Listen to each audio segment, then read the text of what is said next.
I'm Omar Khan. I'm a senior software engineer at Ripple, and I will be presenting my journey of creating a decentralized crowdfunding platform on the XRP ledger using hooks.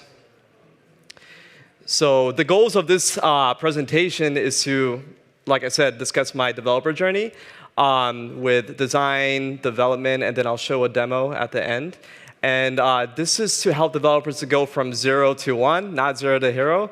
There's not enough time to cover how to become an expert in 25 minutes, but just enough to get started. And this is what I mean by 0 to 1 and not 0 to hero. All right, so let's just first discuss hooks, right?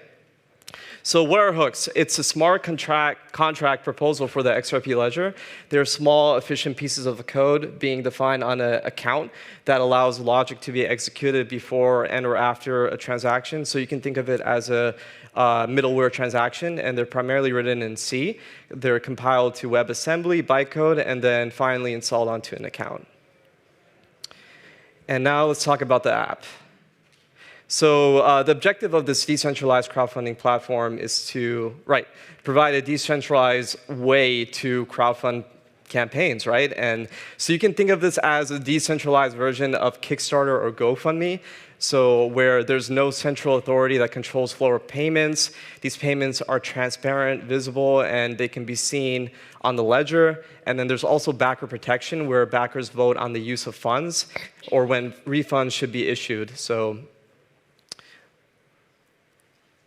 And before we dive fully into the application, let's go over the terminology. So this is similar to what Kickstarter or GoFundMe has, where you have a campaign, which is a project to be funded. You have a creator who creates it, and then you have a backer who funds a campaign, and then you have milestones, which are campaign goals that must be met to demonstrate progress. And so backers, what they will do is they will evaluate the milestone progress, and they will either vote approve or reject to continue having the campaign to be funded or to get a refund and get their money back.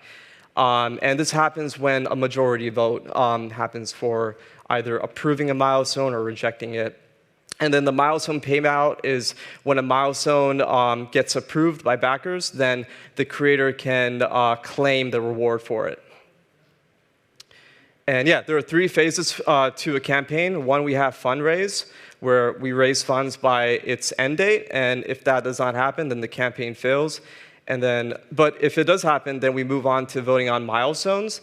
And like I said, backers vote on milestones, so majority vote. If they reject a milestone, they can get their money back, or if they approve it, then the creator can get the reward payment. And then once all milestones have been completed and paid out, then the campaign is successful.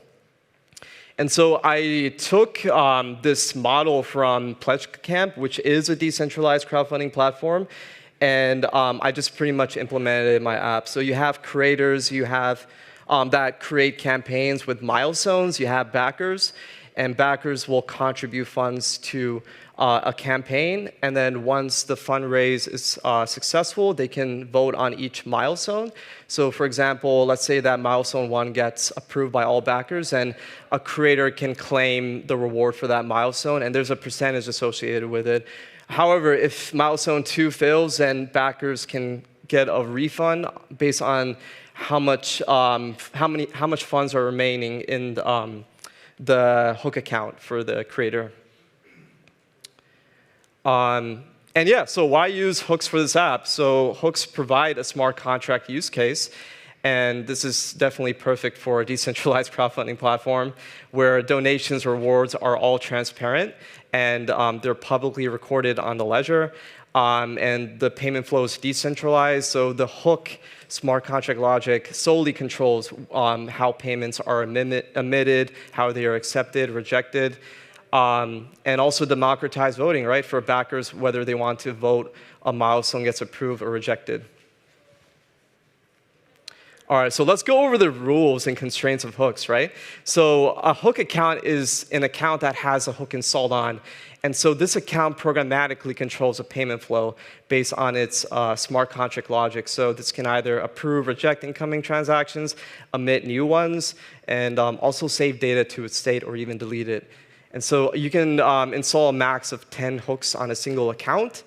And the hook transactions that I'll be using for my app are setHook and invoke. So setHook is the transaction that installs a hook onto the account. And like I said, max of 10 can be installed on a single account. If more required, you would have to use multiple accounts with foreign state. And there's a fee associated with it, which is one owner reserve fee and a variable length transaction fee, and that's based on the hook execution count. And then you also have invoke transaction. This will trigger a hook to execute. So a hook can't automatically emit new transactions. You have to trigger it. So this is where this transaction comes into play, where you can have it change its hook state. You can emit new transactions. And then you would send the application data inside of a blob field. And there is a fee associated with it, which is 1 drop per byte and 128 KB limit. All right. So now going on to the hook state, which is allows application data to be saved onto the hook account. So this is going to be visible on the ledger, and you'll be able to query that data too. And it's a map data structure that's used for storing key value entries. So the key is 32 bytes max. Value is 256 bytes. And that's subject to be changed based on validator voting. But currently on testnet v3, it's 256. And like I said, there's a hook state entry fee. So for one owner reserve fee, or actually for one entry, it requires one owner reserve fee.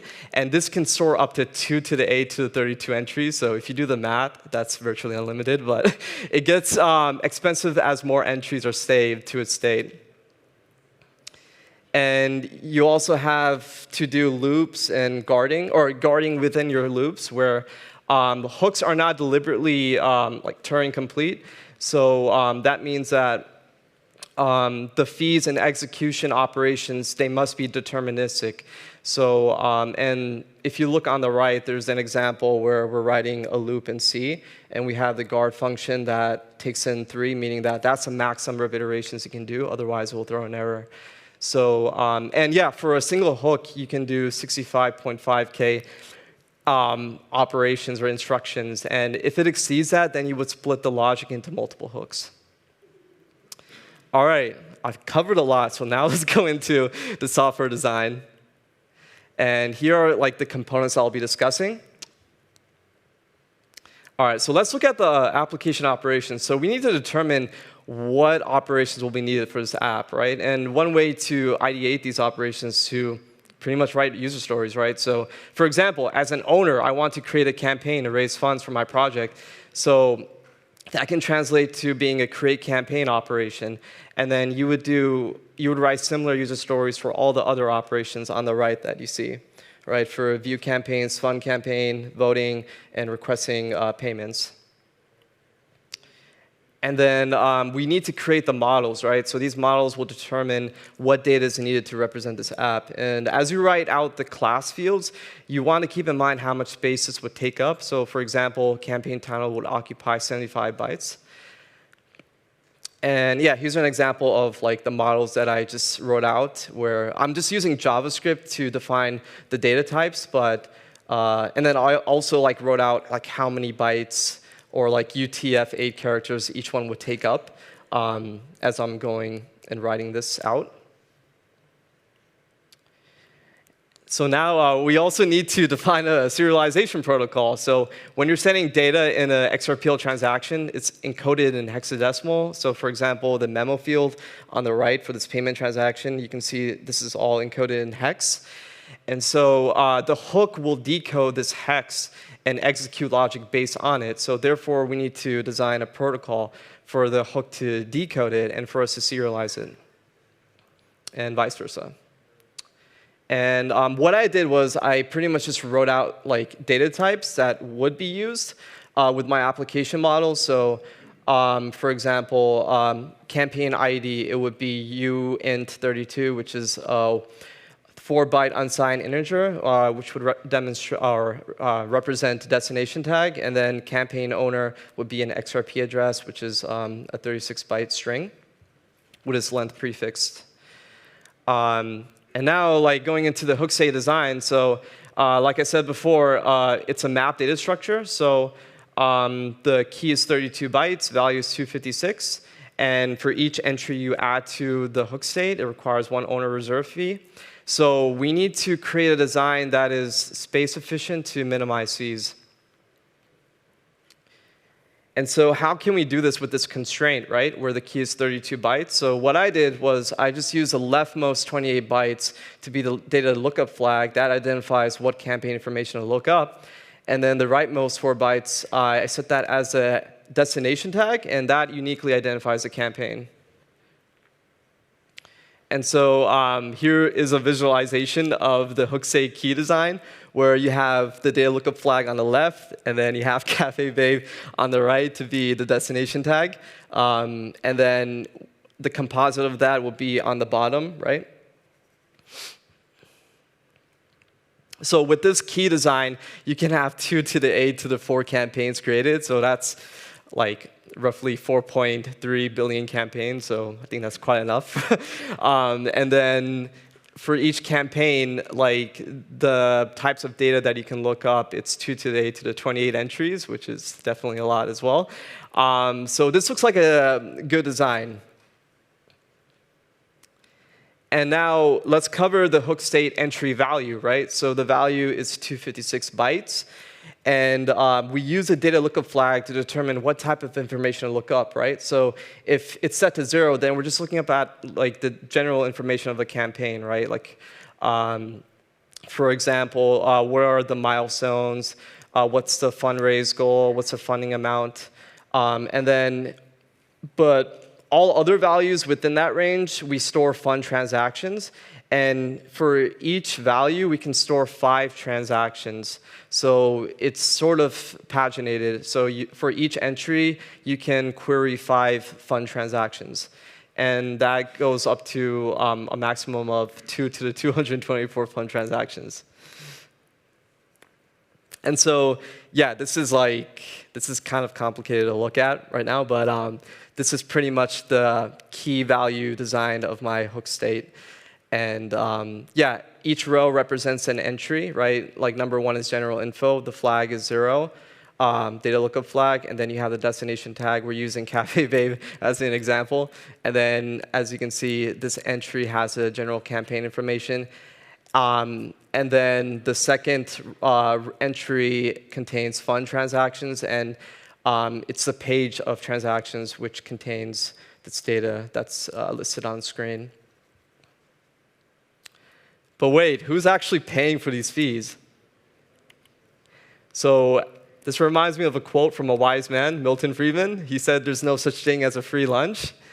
And an even wiser person, my Pakistani mom, she tells me there's no such thing as free biryani. So somebody's got to be paying for it, right? So let's look into this. And so the hook state entry fees.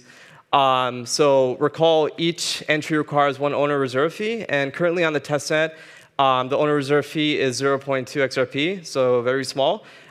So for creating a campaign, that initially requires actually 2 entries. But the first entry is to store the general info about the campaign, and then it prepays for the first fund transaction entry. So so that includes, or that just goes to a total of 2 owner reserve fee, which equates to 0.4 XRP. So that's very cheap for a creator to pay as a campaign deposit. And then for backers, this will require 0.04 XRP, which is 1/5 of an entry value, because like I said, each entry for a fund transaction is paginated. There's 5 transactions, so if we evenly distribute that, that'll be 1/5 of the entry value fee. So that comes out to 0.04 XRP. And yeah, so now we look at what transactions we'll need to implement these operations, right? So we're going to use payment transaction for creating the campaign, which includes a deposit, and also for funding the campaign. And then for invoke, like I said before, hooks can't automatically be triggered, so we need to use it for voting, for requesting payments, and in each transaction, both payment and invoke, we include the destination tag to indicate which campaign ID we're referring to. and then sending this application data to a hook.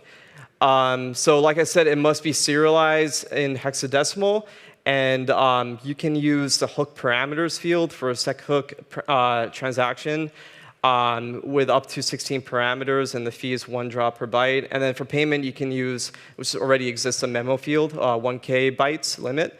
Or you can even use the hook parameters in any transaction now. And for invoke, what I use in my app, I just use a blob field, and yeah, that's 1 drop per byte, 128 kilobyte limit. So this is an example of the serialization where you have this JSON application data, and then with my protocol, it gets encoded into this hex. And then this hex gets set to the memo data in a payment transaction, and the destination tag is a campaign ID.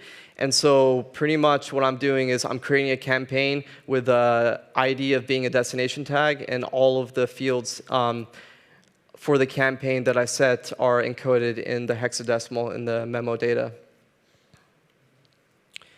And then similar for like the invoke transactions, we need to encode them as well. But what I did was I just used the blob field. So for example, we have this vote reject milestone. It gets encoded into hex, and then again, it's referring to the campaign ID by using a destination tag, and then it submits the transaction. And then for off-ledger data, we want to include, I guess, fields that are not required by the hook, and which won't require like data to be saved to the hook state. Because like I said, we need to be space efficient with how we save data, because the more data we save, the more fees it will require. So this includes fields like title, description, URLs, and also yeah, the milestone title.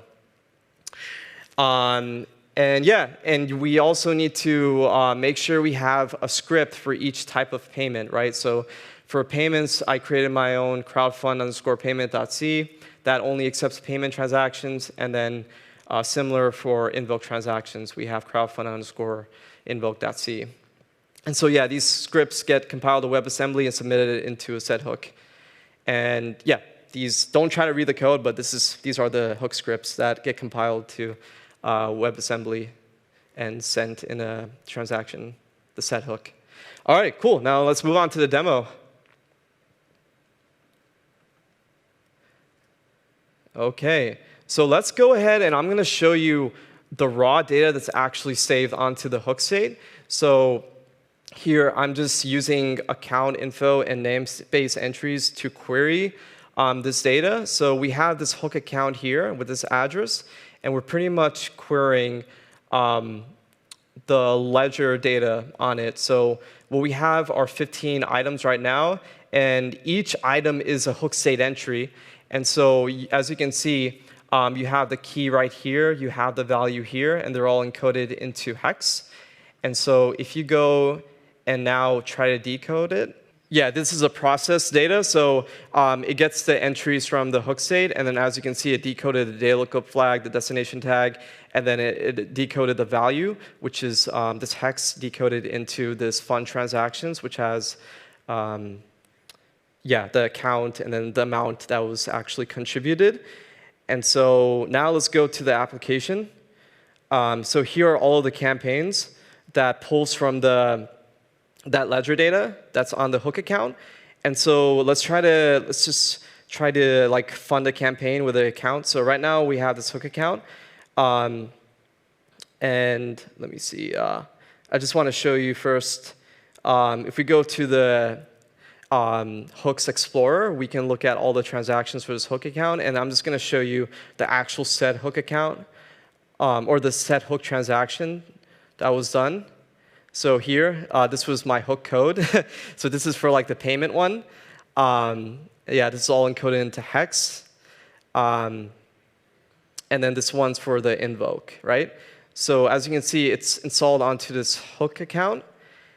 And let's go ahead and try to see which one we can like contribute to. We can contribute to all right, this one, right? So let's switch account. So Let's do one, go with Rachel. And then we can see there's only one person who contributed, Ashley. So let's go ahead and help out this campaign. Let's do 50 XRP. It's kind of hard when I can't look at my laptop. 1, 2, 3, 1, 2, 3. So this is in drops. So let's go and fund that campaign. And as you can see, the amount was raised, and it wasn't the full 50 because of fees, but now we'll see that Rachel, which is my account, we contributed like about 50, and then we can look in the Explorer that we sent that payment to the Hook account. So yeah, 50. And then we used the destination tag 387 to identify that campaign, and that went through. Okay, cool. And now let's try to actually claim a payout. So we have a payout available for this one. We'll switch over to the Daniel account, who is a campaign owner. Daniel. Okay, so let's go ahead and claim this payout, and we're just going to do the invoke transaction like I showed before.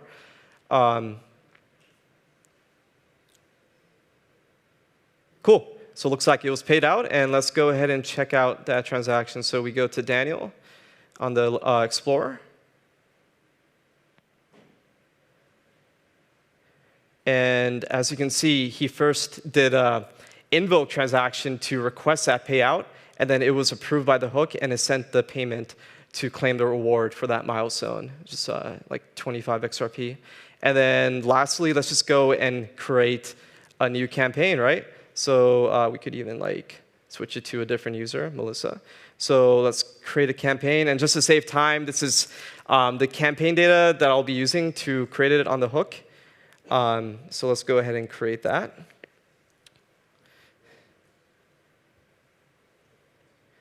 Okay, so now let's try to find it. Right here, yeah.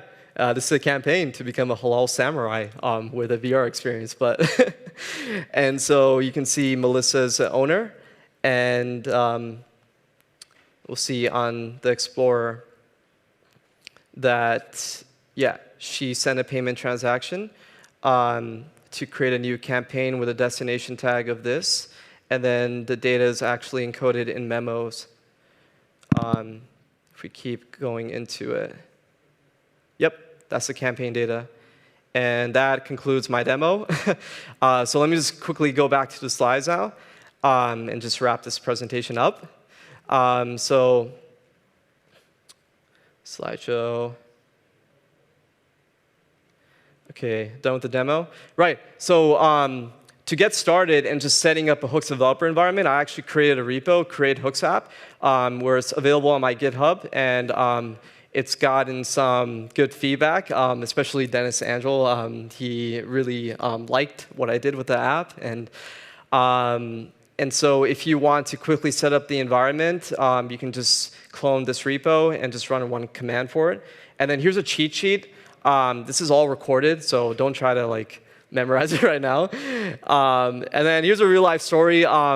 Ripple partnered with the Berkeley's Masters of Engineering project. So I actually proposed this project, and I created the backend for them to use. And what they did was they created a UI that integrates with the Hooks app that I created, and it was working. And that's what they built on the right, the UI. And yeah, almost done. A huge shout out to and thanks to Richard Holland. And he's my Hook sensei, and he's the one who helped me develop this app. And yeah, let's connect. My LinkedIn and Twitter is on there, and I'm open to answer any questions that you have. Yep. All right, I think that's about it.